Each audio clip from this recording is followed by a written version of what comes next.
Hi there, I'm Eileen Thompson, founder of Treasured Ministries. Welcome to our podcast and YouTube channel where we talk about conquering codependency God's way. You know, for years, I was unaware of my codependency struggle because it flew right under the radar of my confused Christianity and controlling tendencies to find love. But when God brought an awareness and an unraveling of codependency that would open my arms to real intimacy with Him, everything changed. Now, I'm not a psychologist or a therapist, but I am a woman that found freedom from codependency through God-dependency. And now I'm passionate about sharing this with others. In today's Conquering Codependency, God's way, building confidence to make solid decisions. Ready? Let's do this. Hey there, you awesome community inside of YouTube and our podcast. Thanks so much for listening in today. I want to talk to you today about surrendering your second guessing to make solid choices as you surrender to God. You know, as codependents, making choices are one of the issues that we face. And the reason is that we just don't have confidence that on our own that we can make these choices. And so we often look to other people to help to lead us and guide us, or we might see somebody else as spiritually superior than us and they have all the wisdom, and I need to ask this person because they know what they're doing. And all the while, the Bible tells us that once we become a Christian, that God gives us the Holy Spirit. And in John chapter 16, the Bible says that the Holy Spirit will lead us into all truth. But even though we have the Holy Spirit, and even though the Holy Spirit is calling to us, leading us, guiding us, we're so used to our past ways of making decisions and our lack of confidence because we've lived our life being externally referenced on other people, that while we are a Christian, we continue that pattern. Now, the Bible does say that the war is won in the counsel of many, and certainly it's important to put ourselves around wise people, and we can certainly ask for their advice. But when you are breaking free from codependency, the most important thing that you need to build up is that intimacy and listening to God. You see, for years, we let others be our leaders, and now God wants that place in our life. And so we need to build up that muscle of listening for God's still small voice. And then once we've heard from God, we need to take action and follow Him. Another thing that codependents will do that make our decision making really traumatic is in the past we will analyze and use logic and reason, and then we will land on a choice. And the next day after we make that choice, we second guess ourselves. And this could be for a lot of reasons, but one of them could be if you have come from an abusive situation or an emotionally abusive situation or a situation when you were always gaslighted. It can cause you, because of the way that you were treated, to second guess everything. And so we need to start to listen to God and gain confidence in His voice.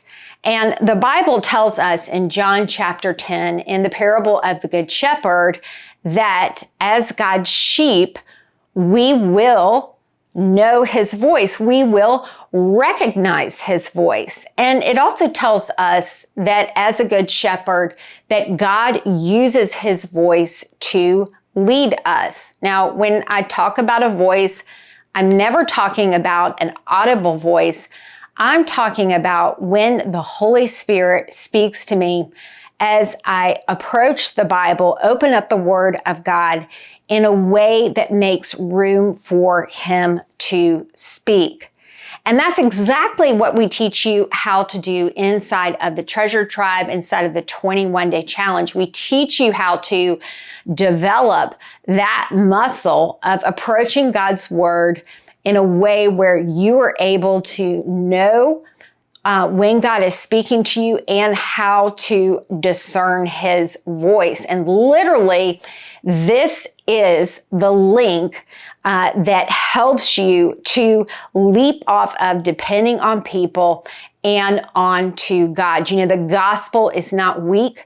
The gospel carries the power to save. And in the same way that we were saved by hearing the word and putting faith in the word, that's the same way that we're healed from codependency by continuing to put ourselves, submerging ourselves in the word of God and listening to him every day. And so in this video, I'm going to be sharing with you things that you can do, practical things that you can do to start to develop this muscle. And the first is just bringing awareness to the past ways that you used to make decisions. And we've talked about that. And so when you're making a decision, don't let your first knee-jerk reaction be to call somebody.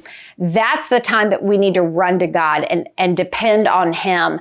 Really, the problems that we face, the decisions that we have to make, they're awesome opportunities to build up that God dependency inside of our life. And what I experienced in my healing is that prayer was a very powerful part of that, because the link between codependency and praying was this. As I prayed to God, instead of asked a friend or called a million people like I used to do, or reason and analyze and drive myself crazy. But as I began to pray and then waiting on God, and then as he would begin to speak to me through the Bible, through the word, and I would put my faith in that word and take those action steps, I began to see the link. In other words, I realized that God is my source, right? Because that is one of the biggest purposes of prayer. We ask God and God answers. And so there's a link that happens between seeking God and receiving that wisdom. And the link is that we will now see him as our source. And so the first thing is, I want to challenge you, the next time that you have a problem or a question or you need wisdom on something, before you run to a person, before you start to analyze and reason, your first reaction needs to be to pray. Just, God, I need your help. You know, sometimes some of those powerful prayers for me have been just those prayers for breakthrough, those cries out to help. Literally short prayers, but just from my heart, God, I don't know what to do. And when you do this, when you face a problem and you don't know what to do and you cry out to God, get ready and get excited, because another thing that happened to me in my journey to break free from codependency is that as I would see God give me wisdom, as I experienced that, that's how I grew in confidence. And it was so fun to watch it unfold. And God is a God of adventure. The way that he answered prayer, it was usually never according to my logic, a lot of times not according to my wisdom. Sometimes it was very counterintuitive what God would want me to do, but the confidence came through experience, right? In other words, I can tell you to pray. I can tell you God's going to answer your prayer. But if you will pause, not go to a friend and ask him, when you receive that wisdom, that is what is going to build your confidence to listen to him. And the next point is this: you're going to need to turn down the distractions inside of your life. You know, life is heavy. It is very heavy. And codependency was all about helping us to distract from the pain that we felt inside. And so we poured ourselves into helping other people. We said yes to people all the time. And we were just so busy. And we may have been busy doing good things, but the one thing that you never need to sacrifice is that time alone with God. And so we need to turn down the distractions inside of our life. And it's easy for us to say, hey, God's not going to speak to me. Let me just turn on this sermon or listen to this podcast. And all of those things are good. I've got a great church that I go to. I love going there on Sunday and getting my word. But, 1 Peter in chapter 2, it talks about craving that spiritual milk, and that the result of that spiritual milk is growth. And you think about a baby, when a baby is nursing, a baby is close, right? And so we need to get close to God. And when a baby nurses, it nurses often. And so that's the other part of it, that we need to be placing ourselves close to God, having intimacy with Him. And inside of the Treasured Tribe, we have an online course that teaches you how to do this. And listen, we have women that come inside of the Treasured Tribe and they've been in church all their life. There's one woman who's been to seminary school. And so it's not Bible knowledge. It's shifting to looking at the Word of God in a completely different angle. And so I'd love for you to come and join us and take advantage of the 21-day challenge. So we turn off the distractions, right? We stop saying, yes, I'll help you. We guard that time with God. We get alone with God inside of the Word, and then we ask Him to speak, right? We need to continually be putting ourselves in God's presence to get close to that good shepherd. And then we want to recognize God's voice. We want to remember that the enemy is the condemning voice. He's the voice that pushes you and causes anger. He's the voice that pushes you to get that instant fix, and he will make you think you need to do this now. You're going to miss it. And definitely that condemning voice.